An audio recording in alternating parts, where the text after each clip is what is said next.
ჩვენ დავბრუნდით პირდაპირ ეთერში და როგორც გითხარით, დევნილების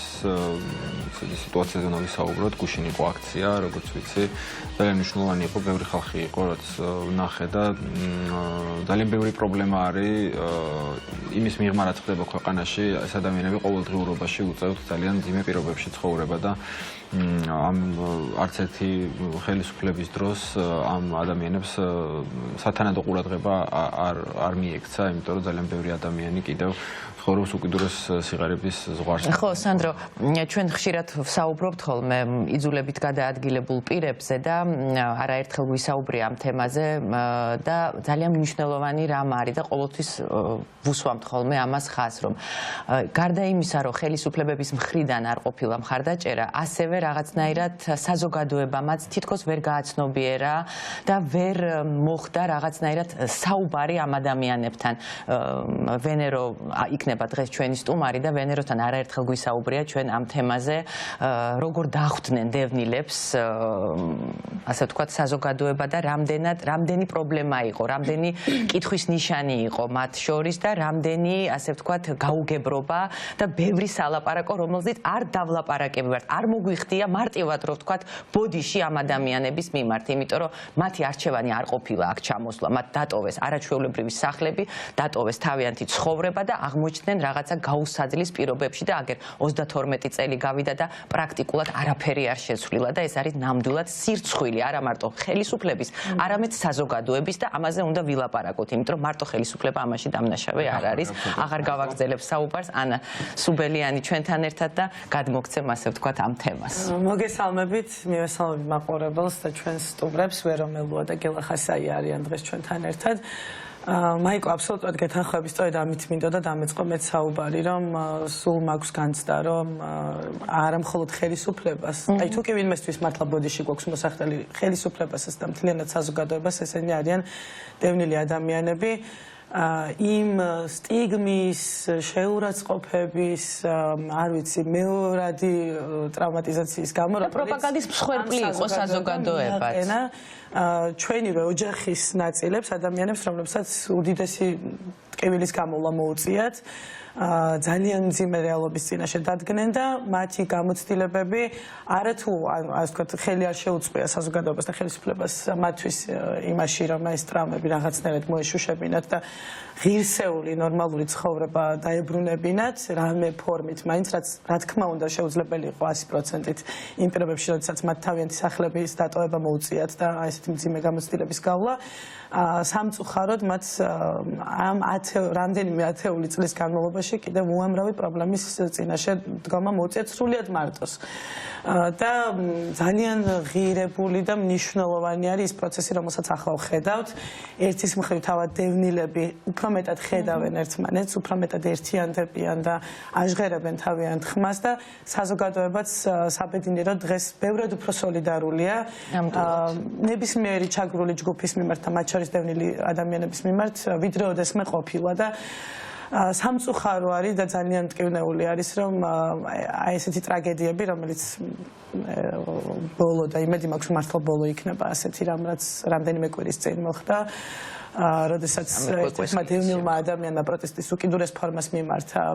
დევნილთა სააგენტოს მისაღებში, იმისთვის რომ უბრალოდ დალაპარაკებოდა ვინმე და ამასაც ვერ აღწევდა, ხო, რომ მისი ხმა მიეწმინა და რაღაცნაირად პასუხიც მიეღო ლეგიტიმურ კითხვაზე, რომელიც წლები ამას ჰქონდა და საკითხზე, რომელიც მოგვარებას მას და მის ოჯახს ძალიან ჭირდებოდა. სამწუხაროდ ასეთი ტრაგედიები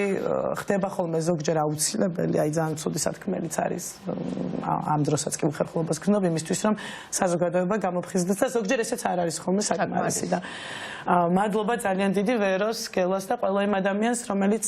ამ პროცესში ძალიან აქტიურობს იმისთვის, რომ ამ ჯგუფის ხმა ნამდვილად ხმამაღალ გაშ ვერო, შენ ხშირად საუბრობ ხოლმე შენს პირად გამოცდილებებზე, მათ შორის იმ სირცხვილის განცდაზე, რომელიც დევნილობას როგორც იდენტობას თან ახლდა. და ასევე საუბრობ იმაზე, როგორ გადალახე დროთა განმავლობაში ეს და შეძელი არა მარტო შენს გამოცდილებებზე საუბარი, არამედ ჯგუფის ხმა გამხდარიყავი მთლიანად. როგორ მოხვედი აქამდე რა გზა გაიარე და როგორი არის დღეს ის მოცემულობა, რომლის წინაშეც დევნილები როგორც სოციალური ჯგუფი დგანან? ხო, ჩვენ გამოცდილებაზე ბევრი მილაპარაკია და ჩემი გამოცდილება არის ყველაზე მსუბუქი გამოცდილება, ასე ვიტყოდი დევნილების გამოცდილებებს შორის. მსუბუქი ერთის მხრივ იმიტომ, რომ ამ გამოცდილებების ყველაზე მწვავე ნაწილი ბავშვობას დაემთხვა, სადაც ფარად გყავს მაინც ჩვენ მშობლები, ოჯახი, რომლებიც რაღაცნაირად გიცავენ ამისგან, ან რაღაცნაირად ცდილობენ დააბალანსონ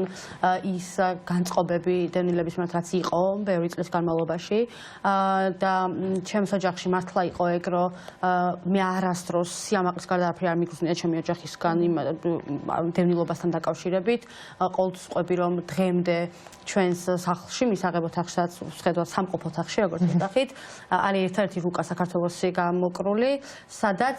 იმ ხელა მასშტაბის არის ეს რუკა, რომ ჩვენი სოფელი ახალი კინდრი ჩანს. ან ძალიან ცოტა ეგეთი მასშტაბის, იმიტომ რომ პატარა სოფელია, ოჩამჩირეშია და არ ჩანს ჩვეულებრივ საქართველოს რუკა და ჩვეულებრივი მასშტაბის და ამას ბაბუაჩემ ეძებდა ძალიან დიდხანს და რო იპოვა, გამოკრული აქ მოკლედ ჩვენთან. და ამაში გავიზარდე მე. ასეთ განწყობებში გავიზარდე, ასევე ჩემი ბავშვობის მნიშვნელოვანი წლები გავატარე ბაგებისტუთ ქალაქში, სადაც სხვა დევნილებთან ერთად ცხოვრობდი კომპაქტურ ჩასახლებაში და გუშინ ზურაჯიშკარიანი ლაპარაკობდა ბაგებისტუთ ქალაქსა და მე სულ ძალიან ამაღელვებელი სიტყვა ქონდა. კი, ზურას აი სირცხვილის ნაწილზე მან აუცილებლად მივალ, რომ მის ტექსტებშიც იკითხება ეს სხვა შორის. კი, ზუსტად ამის თქვა მინდოდა, რომ ჩემში სირცხვილის დამარცხება ორმა მნიშვნელოვან ფაქტორმა გამოიწვია. ერთი იყო გამარჯვება, იმიტომ რომ დევნილების დარცხვენის პოლიტიკა ეგრე მუშაობს, რომ შენ თუ გაიმარჯვებ, შენ თუ საუკეთესო დევნილი არ გახდები სამყაროში, თუ რაღაცა ბინას არ იყიდი, ან კარგი ხელფასი არ გექნება, შენ ვერ ლაპარაკობ შენს დევნილობაზე, შეგიძლიათ ამ ნაწილზე, იმიტომ რომ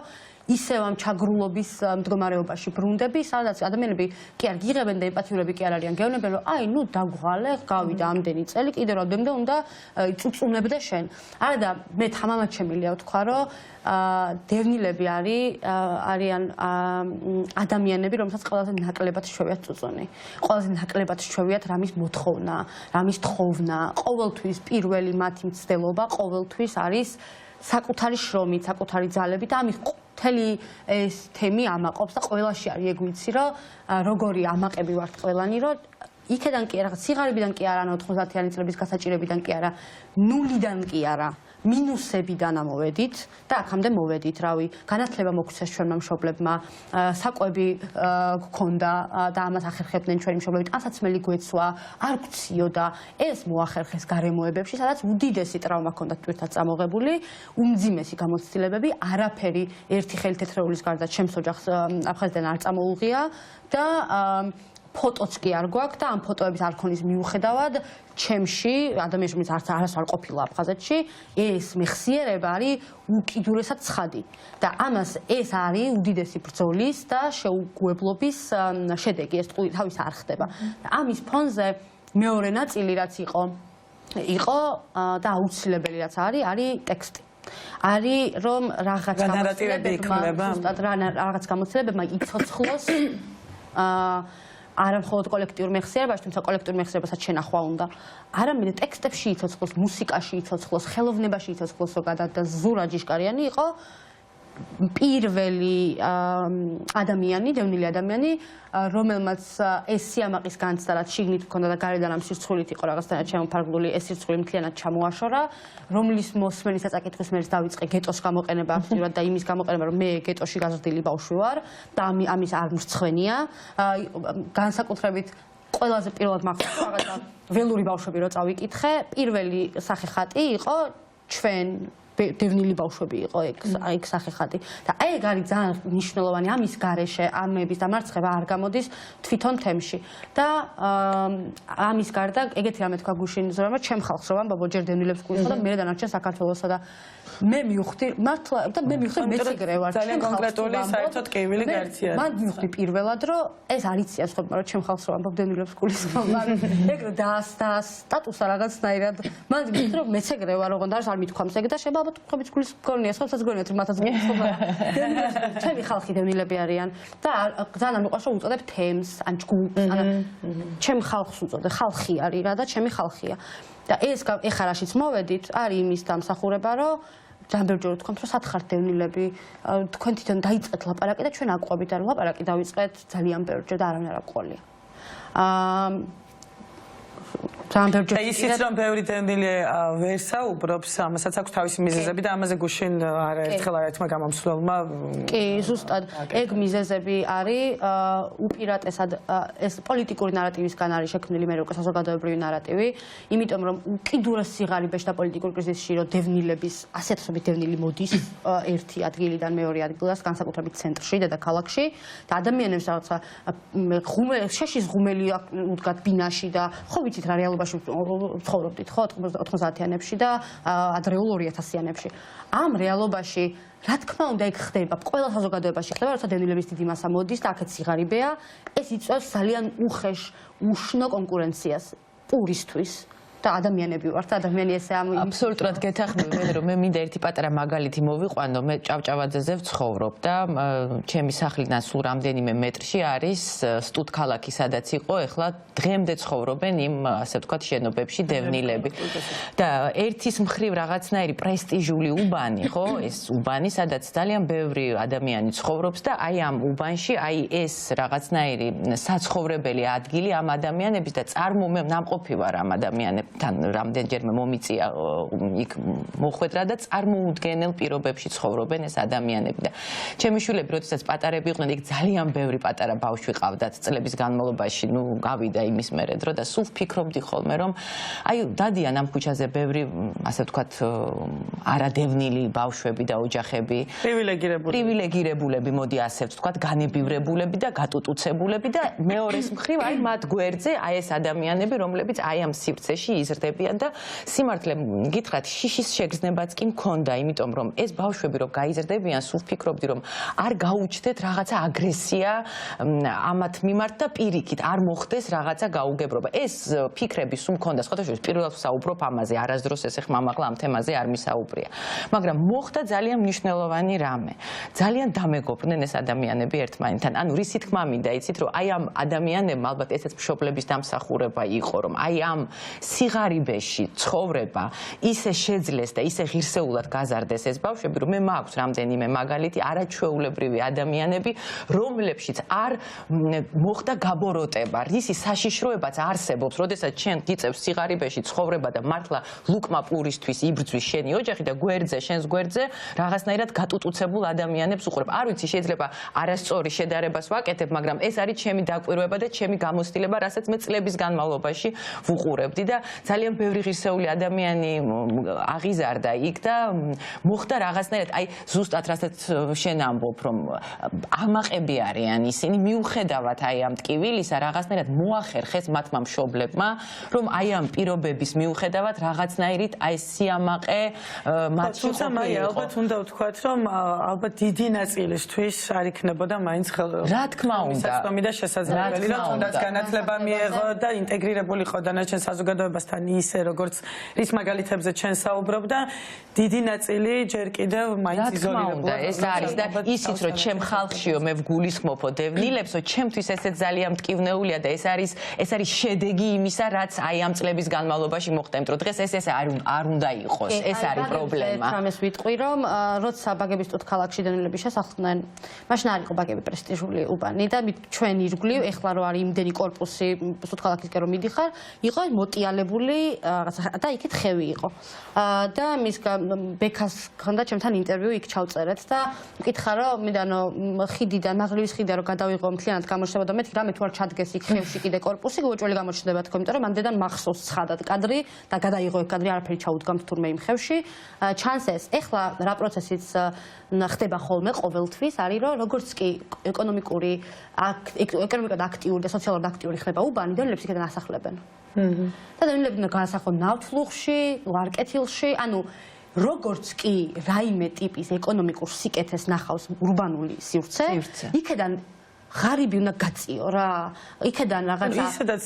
დევნილი იძულებით გადაადგილებულ ადამიანს და ეს არ არის განმეორებით აყენება იგივე გამოცდილების წინ განსახლებების პოლიტიკას ეგ აქვს კიდე პრობლემა რომ მე რომ ამდენი წელი ბინა არ მქონია და ამდენი წელი გავატარე კომპაქტურ ჩასახლებაში შენ რო 20 წლის თავზე ხელს მომკიდებ და სოციალური ქსოვილიდან ამომგლეჯ სადაც მეზობლობები მაქვს ჩამოყალიბებული მეგობრობები მაქვს ჩამოყალიბებული სამსახური მაქვს ბავშვი სკოლაში და ბაღში დამყავს ცხოვრება რა არის და არც ღირსეულ საცხოვრებელს მთავაზობს სათანადოდ იმის ნაცვლად რომ ეს პროცესი იყოს სენსიტიური მეორედ დევნილი ხდები უბრალოდ ხა უბნიდან და ამას კი რა ვერ ხედავს ეს არასდროს დანახული რომ ამ ადამიანებს ხელი ესე მეორე ამბავი მეორედ უკეთებ ფაქტიურად ხო ის მოგლიჯეს თავისი საცხოვრებიდან აბსოლუტურად ისე რომ მათი სურვილი არ იყო და ეხა მეორედ აკეთებ კიდე იგივე რაღაცას სადაც რაღაცა ხან ოქროყანაში თუ რაღაცაში საჭამიასერში მაშინ თბილისში მუშაობს ადამიანი თბილისში რატო ჩამოვიდა ტყუილა კი არ ჩამოსულა ამ თბილისში იმიტომ ჩამოვიდა რომ მეტი შანსი ჰქონდა დასაქმების მაგალითად და ფეხზე დადგომის ამდენი წელი აქ ცხოვრობს და შენ რაღაცა სოფლის განსახლების პროგრამით რაღაც სიგიჟით რომ ასევე იაფად გამოხვიდე და თან აქცენტიდან გაიყვანო დევნილები ამდენ წლიან ცხოვრებას ქალაქში და ამ სივრცეში ყოფნას და რაღაცა ფეხის მოკიდებას ამას უმთავრებ ანუ არჩევანს რაში utოვებ რომ ან აქ დარჩი ისე როგორც ხარ ან წადი რაღაცა მასე ქვია არ ვიცი სამეგრელოში იცხოვრე გურიაში იცხოვრე იმერეთში ხო და ხარ შემოწმე პრობლემა კი არ არის იმაში რომ არაურბანულ სივრცეში იცხოვროს ვინმე უბრალოდ რატო აკეთებ ამას ხო მნიშვნელობა იძულებით გადაადგილებულად აღიქვა თავიდან გელა შენ ვიცი რომ განსაკუთრებით იმის შემდეგ რაც აქტიურად საჯაროდ დაიწყე ამ თემებზე საუბარი ძალიან ბევრი დევნილი ადამიანი მოგმართავს და გთხოვს დახმარებას სხვა პრობლემის მოგვარებაში რა არის კონკრეტული გამოწვევები რომელიც დღეს ამ ადამიანებს უდგათ ყველაზე მწვავედ დღის წესრიგში მოგესალმებით, მადლობა ამ თემით დაინტერესებისთვის. პრობლემები არის იმდენი, რომ ეხლა რომ დავიწყო ჩამოთვლა, ალბათ ძალიან დიდი დრო დაგვჭირდება. ეხლა მაგალითად მე დარწმუნებული ვარ, რომ აი ამ ეთერის მერეც ჩემს ინბოქსში კიდე შემოვა მესიჯები და ბოლო ფაქტი რომ გავიხსენე, სადღაც ერთი კვირის წინ იყო ესეთი ამბავი, რომ ერთ-ერთი ქალბატონი, რომელიც აი აქვე ჩვენთან ახლოს ცხოვრობს, მოგმართა ესეთი თხოვნით, რომ მას სჭირდება გათბობა და სჭირდებოდა კონკრეტულად შეშა. ანუ იმ პირობებში თბილისში როცა ადამიანები 2 დღის გამო უწუწუნებდით რომ რაღაც გათბობა არ გქონდა ამ ადამიანს მთელი ცხოვრება მთელი 30 წელზე მეტი უწევდა აი ამ შეშის ღუმელით გათბობა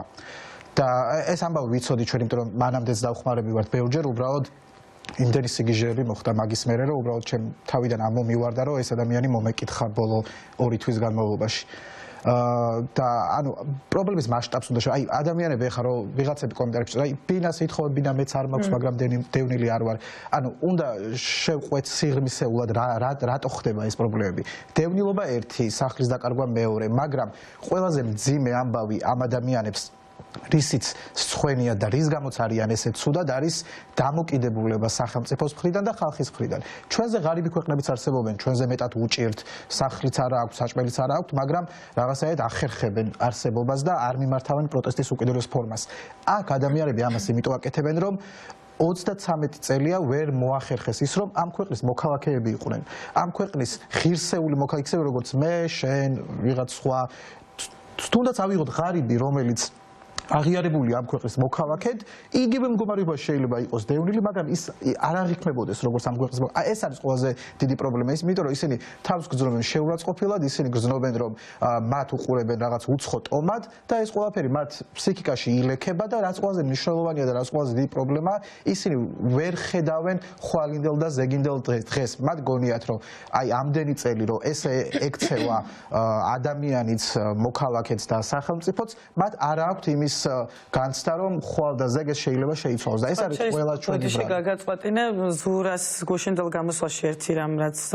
ნიშანდობლივი იყო ჩემთვის იყო ის რომ როგორ შეიძლება აფხაზ ადამიანს დააჯერო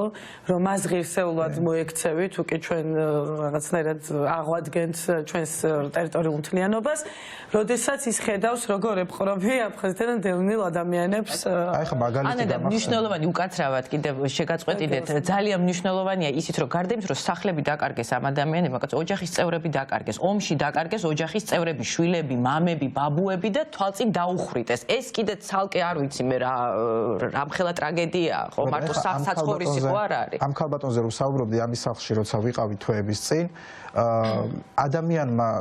გაჭირვებაზე საუბარი შერცხვა და დაიწყო ახსნა განმარტება თუ რატო ჭირდებოდა ეხლა ამ ეტაპზე ჩვენი დახმარება და მან თქვა რომ ქმარი შვილი ნათესავი ყველა დაკარგა ომში და თვითონაც ფიზიკურად სამწუხაროდ პენსიონერი ასაკში არ შეეძლო არანაირი მუშაობა და ანუ თავის ანუ იმდენად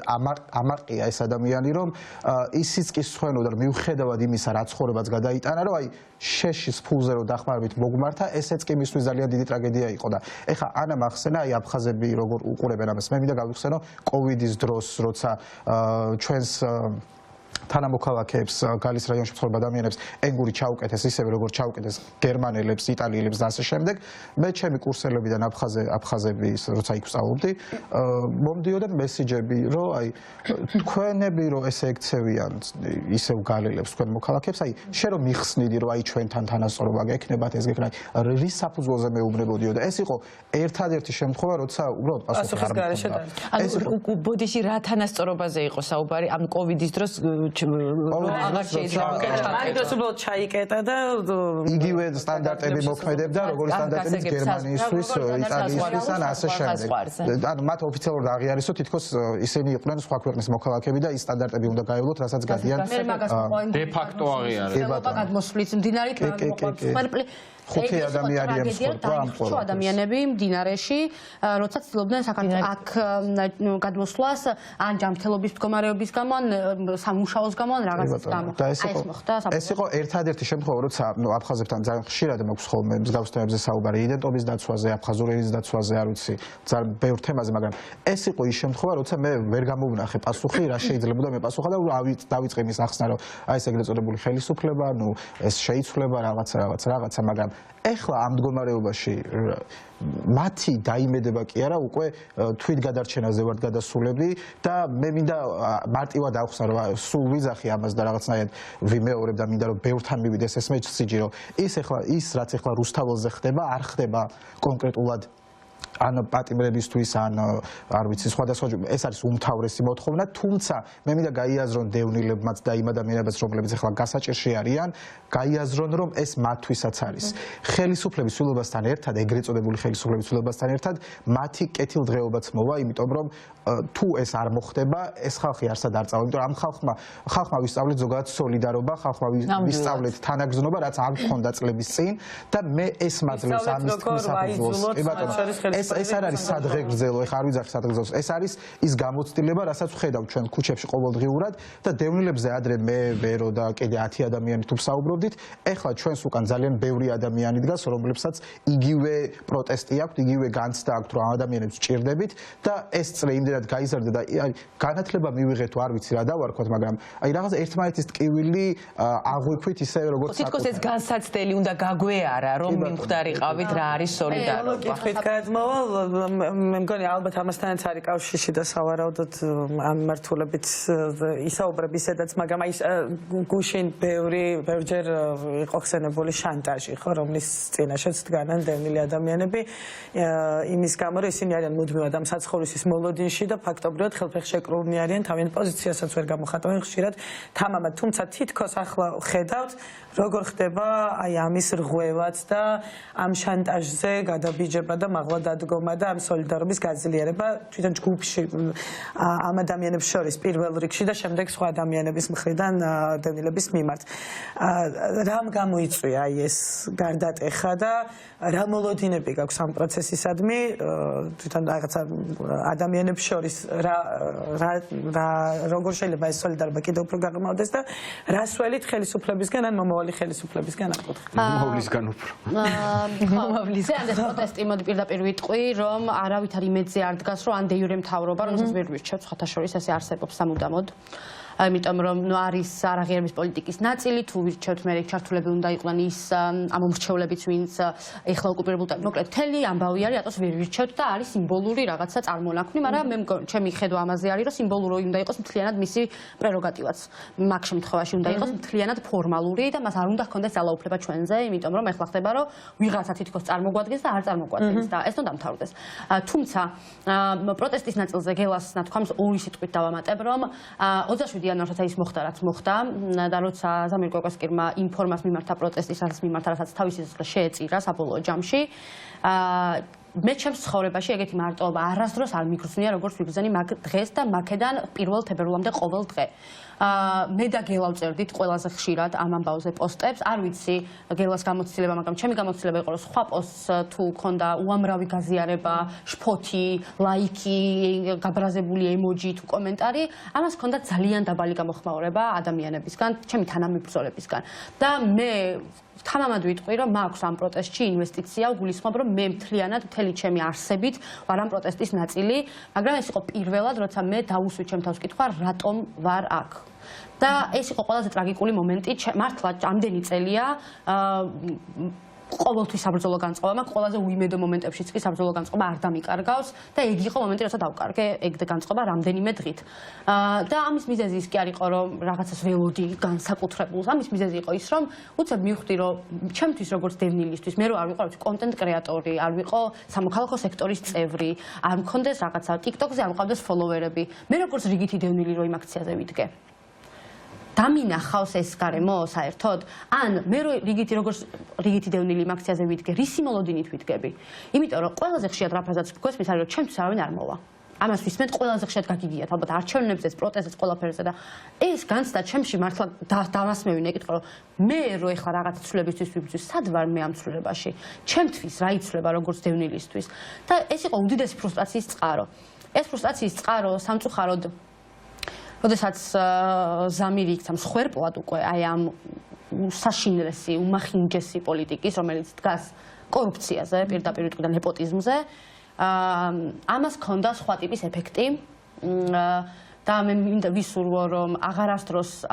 გარდაცვლილი ადამიანი აღარ იქნება საჭირო იმისთვის რომ სხვა ტიპის ეფექტი ჰქონდეს და სოლიდარობა იყოს მეტი მაგრამ მე როცა აქცია იყო თებერვალს 2 თებერვალს სწორად მახსოვს და გუშინდელი აქცია ჩემთვის იყო იმის სიგნალი რომ ადამიანები მზად არიან იყვნენ სოლიდარულები ისინი არ არიან სოლიდარულები პირდაპირ ვიტყვი ქართული საზოგადოება სოლიდარული არ არის მაგრამ ის მზად არის რომ იყოს სოლიდარული თუ სწავლობთ მივა მის ხოლმე თუმცა ძალიან დიდი ნახტომი გვაქვს წინასწარ ჩემთვის არის ყველაფერი ეს ჩემთვის არის რომ ეხა თამამად ჩემი სივრცე გაქვს რომ უნდა გაფართოვდეს ეს სოლიდარობა ერთადერთი გზა თვითგადარჩენის არის უკიდურესი ფორმა პროტესტის მე შემიძლია გელას წერდი როცა ბოლო ეგეთი შემთხვევა იყო რომ უთხარი ამ ხალხს რომ მარტო არ არიან ამას ვამბობდი მთელი პასუხისმგებლობით ოღონდ და მანამდე ამას პასუხისმგებლობით ვერ ვიტყოდი რომ მე თქვა რომ მარტო არ არიან და მე და გელა დამდგარიყავით იქ 15 სხვა დევნილი ეს ხო არ არის მარტო არ ყოფნა და ეხა მაქვს იმის განცდა რომ მართლა არ არიან მარტო ის დევნილები ვისაც ყველაზე მეტად უჭირთ და შანტაჟის დამარცხების ერთ-ერთი მთავარი გზა არის ეგ სოლიდარობის გარეშე ეს უნდა დამთავრდება გუშინაც ყველა დევნილმა ვინც ხვის სახლიდან მოვედით ეგრე ზრომ თქვა და ყველა მეც ეგრე ვიძახდით ხან ან ნაქირავებიდან მოვდივართ ან მეგობართან ვცხოვრობთ ან სადღაც დავჭით ეს არის ჩვენი გამოცდილება ყველას მიღებული გვაქვს ჩვენ ბინას არ მოგცემენ ვინც იქ ვიყავით მე მაგალითად მითხრას რომ შერის იმედი გაქვს ამ განაცხადს რო ავსებო რავი ხო ებრძვი აუცილებლად ებრძვიო და რის იმედი გაქვს და ბაში მე ხო მართლა რის იმედი მაქვს და დავანებე ამაზე ფიქრს თავი საერთოდ რა იგივეა ყველას ვინც სიმართლეს იტყვის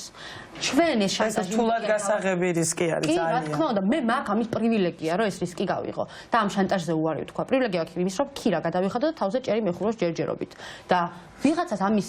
პრივილეგია არ აქვს ეს უნდა გვესმოდეს კარგად, რომ ადამიანები ამ შანტაჟიდან მარტივად ვერ გამოვლენ, მაგრამ ვისაც ბინები აქვთ მიღებული, იმ დევნილებს მინდა მივმართო. ვისაც გვაქვს იმის შესაძლებლობა, რომ ქირა გადავიხადოთ იმ დევნილებს მინდა მივმართო. რომ ჩვენ უნდა ვიყოთ ყველაზე სოლიდარული ჩვენი თემის მიმართ, ჩვენი ხალხის მიმართ, იმიტომ რომ ჩვენ გვაქვს შანტაჟისგან თავის აღწევის შესაძლებლობა. ჩვენ ან აღარ გვაშანტაჟებენ, იმიტომ რომ მივიღეთ საცხოვრისი, ან რა ვიცი, ქირას გადავიხდით, მეგობარი დაგვიტოვებს, შვილები არ ყავს. აი ეს არის უმნიშვნელოვანესი რამე, რომ ბავშვებზე ფიქრი არ მიწევს. აგერ ამასთან ავალთიქ და დავრჩებით. ან მართლა აი ეს ვისაც შეგვიძლია, ესენი ყველა სოლიდარულები უნდა ვიყოთ და დამთავრდება ეს შანტაჟი. მე მინდა როგორც მოქალაქე მართლა სრული გულწრფელობით კიდევ ერთხელ აი ინდივიდუალურად ჩემი სახელით საუბრობ ხოლოდ მოვიხადო ბოდიში დევნილი ადამიანების მიმართ რომ მიუხედავად იმისა რომ სულ რაღაცნაირად ეს არის ჩემი იდენტობა რომ აი ჩაგრული ადამიანების ინტერესებს ვიცავ და აი ყველაზე ნაკლებად ალბათ და ესეც უცნაურია იმიტომ რომ პირველი სამსახური ჩემი იყო დევნილებისთვის ხარდაჭერა და რა თქმა უნდა იქ ყველაფერს ვაკეთებდი იმისთვის რომ სამაჩაბლოდან დევნილებს გვერდში დავდგომოდი მაგრამ შემდეგ არასდროს არ მოხდა ისე რომ საკმარისი ყურადღება მიმეფხრო ამ საკითხისადმი და ერთი რამ მინდა გულწრფელად და მე პირადად ჩემი მხრივ რაც შემიძლია რომ გავაკეთო მხარდაჭერისთვის ამას გავაკეთებ და მე ვგრძნობ რომ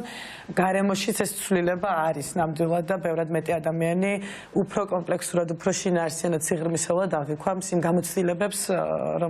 რომლის წინაშეც დევნილი ადამიანები აწლეულებიათ განა ერთი შეკითხვა მინდა დავუსვა ვენეროს აი ამ თემის გარშემო თუ გისაუბრიათ საზოგადოებრივ მაუწყებელზე თუ ყოფილხართ თქვენ საზოგადოებრივ მაუწყებელზე დევნილები ვითხოვთ ეთერს საზოგადოებრივ მანამდე აი შენ კონკრეტულად საზოგადოებრივ მაუწყებელზე ყოფილხარ საზოგადოებრივ მაუწყებელმა და გავაფრთხილე მწარედის გოგო ვინც ჩამწერა რეპორტიორი რომ არა მომიჭრა მეთქი არაფერი და რაც არ უნდა ამოეჭრა იყო რომ აკრიტიკებდი საზოგადოებრივ მაუწყებელს რომელსაც კანონი ავალდებულებს სტუმრად სტუდიაში ამ თემით არ ყოფილხარ ამ თემით არ სხვა თემით არ ყოფილა აი ეს არის უმნიშვნელოვანესი რაღაც რომ წარმოუდგენელია რომ საზოგადოებრივ მაუწყებელზე საქართველოში აი ამ თემაზე ლაპარაკი არ ყოფილიყოს და ასევე მზაობა გვაქვს დევნილებს რომ დაგვიჯდნენ დევნილთა სააგენტოსგან თან ვისაც უნდა დევნილი მთავრობისგან ვისაც უნდა და უპასუხონ ჩვენ კითხვებს ჩვენც უპასუხებთ მათ კითხვებს აი ეს აუცილებელია ხდებიან და იქნებ თავისიანებთან მარტივად შეგვხვდნენ უფრო აი მაგალითად ერთ-ერთ ჟურნალისტს ვკითხებათ ჟურნალისტს რომ აი რატო არ გვიწევთ იმიტომ რომ არ იცით ვინ ვართ რაზე ვმუშაობ და თქვენს რომ არა შეიძლება ჩვენმა ტელევიზიამ არ იცისო და ჩემი ორგანიზაცია აფხაზური ამბები სადაც როცა ნორმალური სიტუაცია იყო იდებოდა აფხაზეთის ფოტოები სოხუმის სოხუმის არ ვიცი ბევრი რაღაცა ეს ყველაფერი მიხქონდა პირველ არხს და დებდნენ თავიანთ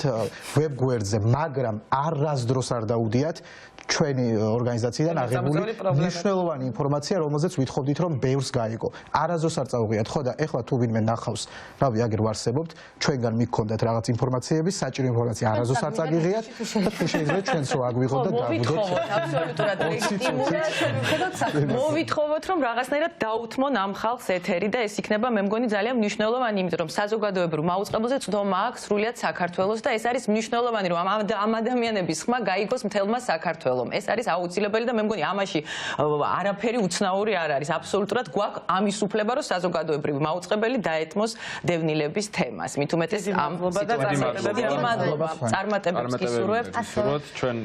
დავემშვიდობებით ჩვენს მაყურებელს მშვიდობიან და წარმატებულ პროცესებს შევხვდებით საღამოს რუსთაველზე და ხოლ გადაცემაში ხვალამდე